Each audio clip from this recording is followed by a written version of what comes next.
Making money's a good deal, it's moral, it's proper, it's correct. You don't have to be embarrassed about it. What are you worth? $50 million. 42 years of my life I've worked, and here I am now at 57 because of their damn corporate greed throw me on the street with no job, no insurance. That's the American way? I don't think so. I don't think so. Those at the top are rewarding themselves ever more handsomely as they are cutting wages at the bottom, and that's a new story. Maximizing profits at the expense of people's lives is wrong. How much is enough for the boss?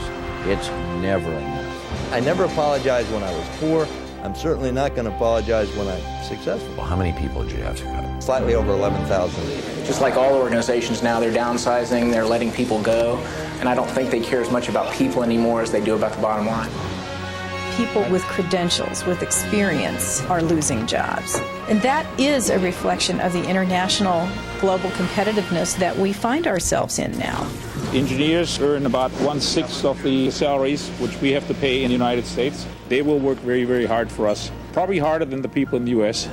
Once you get beyond that, this job is not for life, then you can start thinking in terms of 6 months, a year, and you may have 10 or 12 jobs in your lifetime.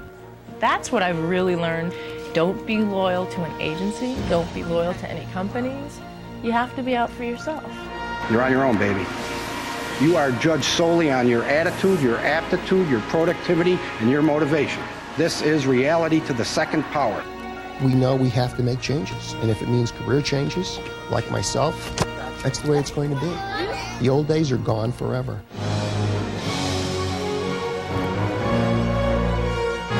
CBS Reports presents Who's Getting Rich and Why Aren't You? With CBS News correspondent Harry Smith. Most Americans view themselves as middle class. They define their lives by the jobs they have and the homes they live in. But the middle class is shrinking, and the expectation that our children will be able to live in homes like these and have lives that are better than our own is withering. At the same time, more Americans are making more money than ever before. So who's getting rich, and why aren't you? Follow TJ Rogers, if you can keep up, and see for yourself who in the middle class is falling back, who is moving up, and why.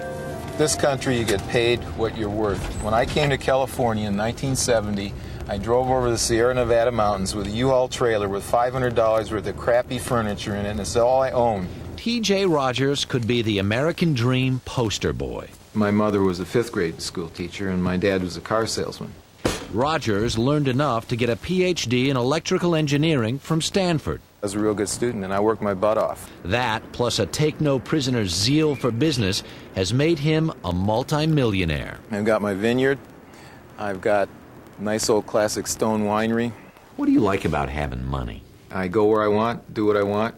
Money's freedom. Is there a killer bottle in here? Latour 37. As you get a job, you become much more free. If you get a job with more money, you get freer. What is that? Romany Conti. Ridiculously expensive. If you're poor, you pour every minute of your life. Hi, TJ.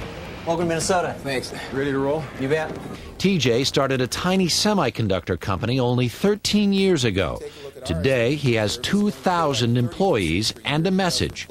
You'd better listen. We are intense and relentless competitors and will not tolerate losing. Who are we? Intense and relentless competitors, period. If you are laid back, you are dead meat. The strongest survive. Yeah, because we're being attacked by the outsiders, and they'll run over the weak. This is that simple. This is what Cypress, TJ's company, makes. On this disk are computer chips, and on the computer chips are millions and millions of transistors. Now, if you stacked up a bunch of disks like this, as tall as I am, they'd be worth more than $23 million. Last year, TJ's company made over $600 million on products like this. This is sand, right? Yeah. It's all intellectual property that makes this more valuable than gold. Rogers' success helps us untangle part of the puzzle why the middle class is shrinking and the income gap is widening. Without an exceptional ability or special skill that helps your boss make lots of money, everyone is replaceable. In some ways, to put it very bluntly, all this attention is being focused on the issue because this time the people being thrown out of work are middle-aged white boys who thought the world owes them everything and that they would have job security until they retire. Business futurist Paul Sappho consults companies on what's ahead. Events that happened to the blue-collar workforce decades ago have finally caught up to the white-collar worker, and that's what's shaking everybody up. Turn on the lights. Take Andy Rusnak. Okay. For 10 years, he was a systems manager with Travelers Insurance. I was making just about $45,000 a year. I thought I had a job there as long as I wanted. Get your seatbelt on. And then he was fired. Since then, I've done pretty much part-time things. I delivered newspapers nights for over a year. What I'm doing now is I work in the YMCA's after-school, it's basically a daycare problem. It's called Latchkey. Doesn't pay a lot, $6.50 an hour. John, pretzels? 440,000 white-collar workers like Andy were laid off just last year. Downsizing remains very much the wave of the present. Can you do this? I resent the fact that we've been laid off because Van did such a good job for them, and this is where it got us. I've received about 62 different awards, and I was the top performer in a lot of different areas. I received all the Steuben plaques. Van May of Dallas, Texas, worked 20 good years with the same company, selling hospital lab equipment. Then, last year, his company fired nearly 1 out of every 3 employees, including Van May. He's been looking for a comparable paying job ever since. My name is Van May. Good, how you doing? It's been great. The company I interviewed today, they were very, very impressed with my resume, but the maximum that they're talking about is way less than 1/3 of what I made. Let's go wash your hands right over here. Van's wife, Gay, has stayed home with their 6 children. Every once in a while he'll say, I just feel like a failure. And I think my job is to try to boost him and let him know that we don't think of him as a failure. Get a lump in my throat. When you go to all these interviews and they all of a sudden say, you know, we'll pay you $25,000 or $30,000. Of course, after 20 years of experience and being the top in your company, all of a sudden you're going, what did I do wrong? Every Friday night during soccer season, there is a home soccer game that plays.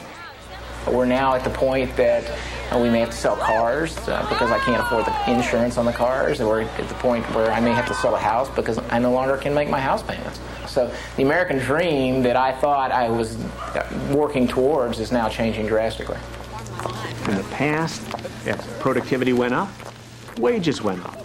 What we're looking at now, though, is productivity rising and wages declining. Harley Shaken is a labor history professor at Berkeley. The problem is we now have 2 Americas.